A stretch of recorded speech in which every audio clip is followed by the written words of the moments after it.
Good morning, have a nice day. सबसे पहले तो आपको मैं ये एक तस्वीर दिखाना चाहता हूँ। कैसे दिखाएं? ये तस्वीर है, एक टूटी हुई झोपड़ी है, उसके बाहर कुछ बच्चे और उनकी माँ बैठी हुई है। ओके, ये हमारी तस्वीर है, भेजी है किसी ने मुझे फेसबुक पर। ये तस्वीर है हैदराबाद की तस्वीर है। इसके बारे में बात करता हूँ। ये तस्वीर अपने आप में बहुत कुछ बयान कर रही है दोस्तों। ये तस्वीर बयान कर रही है कि हम जो कुछ कहते हैं, हम जो कुछ देखते हैं वो होता नहीं है। हम जुमलेबाजी में फंस के बहुत कुछ ऐसे फैसले कर देते हैं जो देश के वास्ते बहुत नुकसानदायक हो जाते हैं।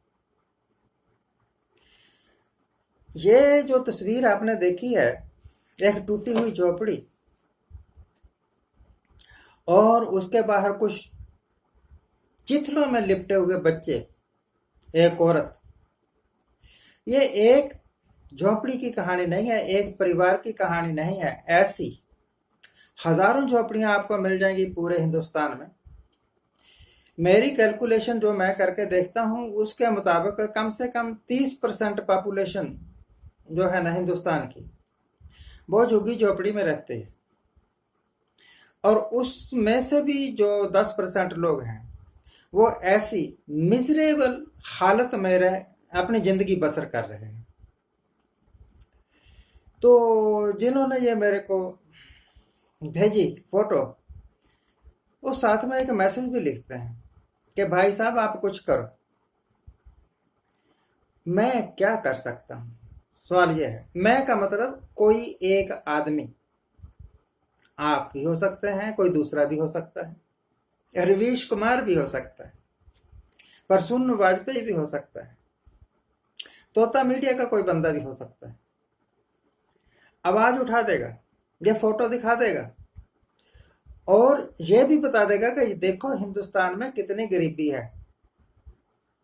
पर फोटो दिखा देने से, आवाज उठा देने से इन गरीब झोपड़ी में रहने वाले लोगों का क्या भला होने वाला है? क्या भला होने वाला है इन गरीब झोपड़ी में रहने वाले लोगों का? आप बता सकते हैं? कुछ भला नहीं होगा। कुछ भला नहीं होगा।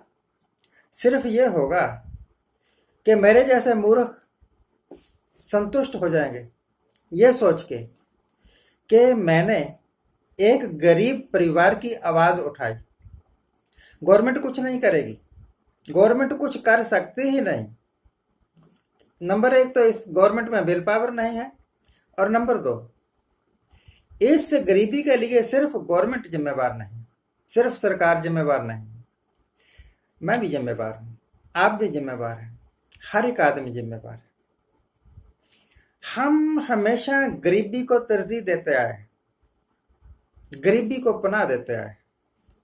हम हमेशा गुणगान करते रहे सुदामा का, कृष्ण का। कृष्ण ने सुदामा को गले लगा लिया। कृष्ण ने सुदामा के लाए हुए एक मुट्ठी चावल खा लिए तो सुदामा की जिंदगी बदल गई, वो गरीब से अमीर हो गया।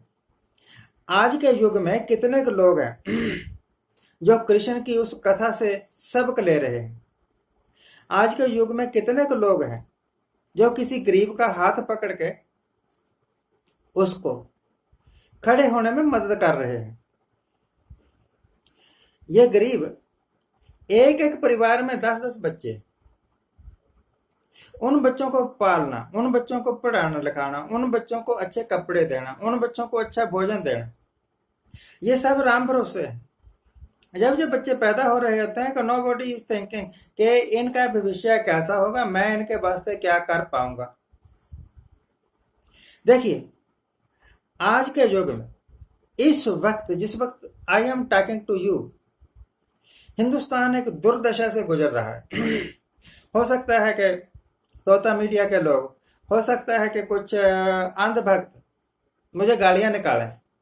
अभी एक दिन दिखाया था ना मैंने, हमें गद्दार कह रहे थे। तो ऐसे बहुत सारे आ जाते हैं मैसेज मेरे पास। मैं सुन के इग्नोर कर देता हूँ, और कर भी क्या सकता हूँ। What can I do. एक ऐसी सिचुएशन जिसमें हिंदुस्तान के बड़े बड़े संस्थान बिक गए या बिकने का कागार पर हैं। एक ऐसी सिचुएशन जिसमें गवर्नमेंट की एयर इंडिया कंपनी, उसके जो नौकर हैं, उसमें काम कर रहे लोग हैं, उनको कहा जाता है कि विदाउट पे आप 5 वर्ष की छुट्टी ले लो, क्योंकि हमारे पास आपको देने के लिए तनख्वाह के पैसे नहीं हैं। ऐसे में आप क्या अनुमान लगाते हैं कि इन गरीबों के वास्ते सरकार के पास क्या है। सरकारी संस्थान BSNL, MTNL, उसके इन संस्थानों में काम करने वाले जो गवर्नमेंट के सर्वेंट्स हैं, उनको कहा जाता है कि आप VRS ले लो, वॉलंटरली कह दो कि हम रिटायर होना चाहते हैं, रिटायर होकर घर चले जाओ, क्योंकि आपकी तनख्वाह देने के लिए हमारे पास पैसा नहीं है। सरकार के अपने संस्थानों में ऐसी दुर्दशा है, रेलवे बिकने के कगार पर। और हिंदुस्तान की एजुकेशन का इतना बुरा हाल है। 6 महीने हो गए बच्चे स्कूल तक नहीं गए, 6 महीने हो गए बच्चे यूनिवर्सिटी तक नहीं गए। किसी प्रोफेसर के लेक्चर की कानों में आवाज तक नहीं गई बच्चों के। और बेवकूफ बनाया जा रहा है कि आजकल ऑनलाइन पढ़ाई हो रही है। आमने सामने एक टीचर जब बोर्ड पर लिख के बच्चे को समझाता है, एक प्रोफेसर जब अपने स्टूडेंट्स को, पोस्ट ग्रेजुएट स्टूडेंट्स को लेक्चर देता है 1 घंटा, उसके बावजूद भी स्टूडेंट्स उलझन में रह जाते हैं और प्रोफेसर को बाद में बात करते हैं कि सर ये पॉइंट समझ नहीं आया। ऐसे में आप हर एक चीज का एक ही उपाय सोचते हैं, एक ही सॉल्यूशन है ऑनलाइन से पहले ही आप बहुत बेड़ा गर्क कर चुके हैं हिंदुस्तान की एजुकेशन का। आप और मत कीजिए, थोड़ा तरस करिए। एक आम शहरी की प्रोपेंसिटी टू कंज्यूम बहुत कम हो गई, प्रोपेंसिटी टू सेव बहुत कम। सॉरी, ये बड़े कठिन लफ्ज थे, मैं बोल गया। एक आम आदमी अपनी जरूरत की वस्तुएं जितने भी खरीद सकता है, इसको प्रोपेंसिटी टू कंज्यूम बोलते हैं। जितनी भी बचत कर सकता है उसको प्रोपेंसिटी टू सेव बोलते हैं। वो खरीद नहीं पा रहा क्योंकि पैसा नहीं है, बचा नहीं पा रहा क्योंकि पैसा नहीं है, इनकम ही नहीं है, इनकम बंद हो गई है। तो हिंदुस्तान की 30% जो जनता है वो झोपड़ियों में रहती है। और झोपड़ी भी कैसी, जिसको झोपड़ी कहना, झोपड़ी के नाम पर ही शर्म वाली बात है। आप एक बार इस तस्वीर को दोबारा गौर से देखिए कि इसको हमें झोपड़ी कह सकता हूं क्या, इसको झोपड़ी कह सकता हूं क्या। ये देखिए, दीवारें टूटी हुई हैं, छत टूटी हुई है और दरवाजा है नहीं, दरवाजा तक गायब है। तो इसको झोपड़ी कहना भी झोपड़ी का अपमान है भाई, झोपड़ी का अपमान है। ये देखो, कोई दरवाजा नहीं, ठीक है, और पिलर है नहीं, एक ये लकड़ी का डंडा खड़ा किया हुआ है ताकि छत अटकी रहे। ऐसे में कोई इनकी गरीबों की क्या मदद कर सकता है, जब सरकार ही, मुझे तो लगता है ICU में है ये गवर्नमेंट। बैंकिंग सिस्टम का बुरा हाल है। बैंकिंग सिस्टम, जो कर्जा दे चुके हैं बैंक, वो कर्जा वापस नहीं हो रहा, इस करके बैंकों को लाखों करोड़ रुपया राइट ऑफ करना पड़ गया, माफ कर दिया।